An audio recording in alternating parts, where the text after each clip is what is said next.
This is CHS TV News.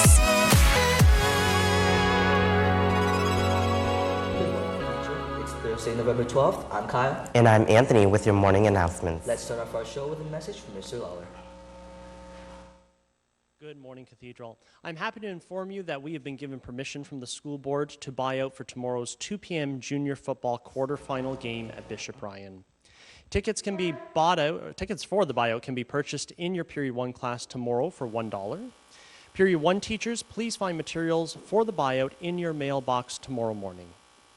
Purchasing a buyout ticket means that you will be attending Period 5 class tomorrow.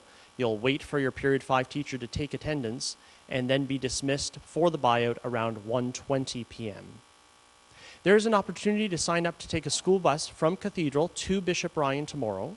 This school bus will also be available to take you back to Cathedral at the end of the football game. In order to sign up for the school bus, please come to the main office today to pick up a parent permission form, which will need to be returned tomorrow by 8:15 a.m. It will cost you $2 to take this school bus, a much better deal than taking the HSR. We do not always get opportunities to buy out for sporting events, so we ask that you treat this experience with the importance and seriousness that it deserves. Otherwise, we will not opt to apply for further buyouts. This particularly means that if you've purchased a buyout ticket tomorrow, you must go to the football game at Bishop Ryan. Purchasing a buyout ticket is not an opportunity for you to sign out of school and take the rest of the day off.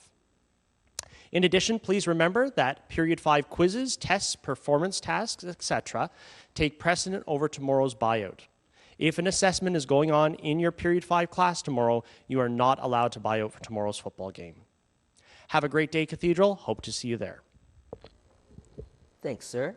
Graduating students are reminded that today after school in room 206, Mrs. Vesprini Jordan will be running a workshop demonstrating how to apply to both college and university. If you have any questions, please see Mrs. Vesprini Jordan in guidance.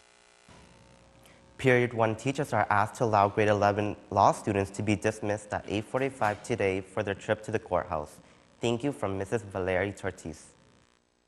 There will be an eco team meeting today after school in room 110. Thanks from Mr. Purz. And there's a band practice today after school. Please arrive promptly to set up. Thanks from Mr. Walker. Grade 9 girls wishing to play volleyball this year are invited to try out tomorrow from 2:30 to 5 p.m. in the gym. The midget girls basketball team members must bring in their basketball jersey and shorts to Mr. Muley by the end of this week. And all junior boys basketball players from last year's team are asked to please see Mr. DiClaudio today during Period 2 in room 309. We are now at the halfway point of the semester, which means we've had nearly 45 school days with the new overlapping lunches. CHS TV wanted to find out what you thought of this big change to our school year. CHS TV's Philippe Machado reports.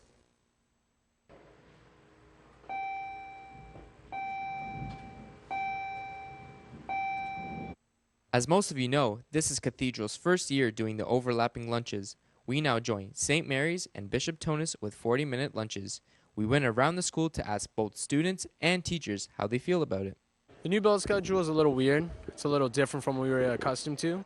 Well, I mean, there's some good things about it and there's some bad things about it. Pros being I get out of school earlier, which means I get to do a lot more stuff, like go to work earlier, I get to do some sports, stuff like that. However, lunches are way too short for me. Being used to the 75-minute lunches we had before, in a blink of an eye, it feels like my lunch is already gone now.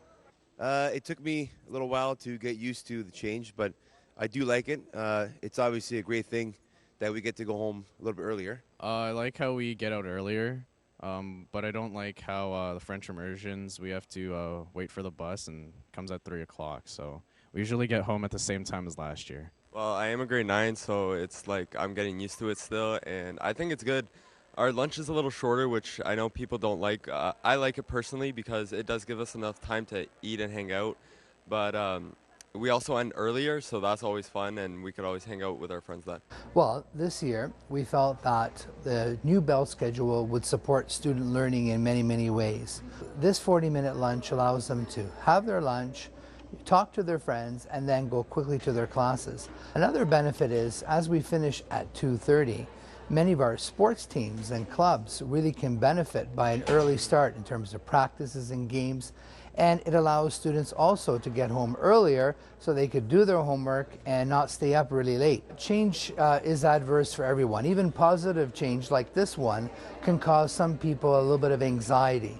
And so I think like any change, we need to sort of try it out, give it some time to be part of our daily routine, our daily schedule. And then at the end of the semester, well, then we can make an honest decision saying, yeah, is it working? No. Yes, it is. And then we'll keep it. There are both pros and cons to having the new bell schedule. It has only been a short period of time since the new timetable has taken effect. It may be too soon to see its lasting effects. This is Philippe Machado from CHS TV News. Thank you to Philippe, Sebastian, and Aaron from Mr. Trabuco's grade 12 video production course for that report. And those are all of your announcements for today, Cathedral. Have a great day, Gales, and thanks for watching.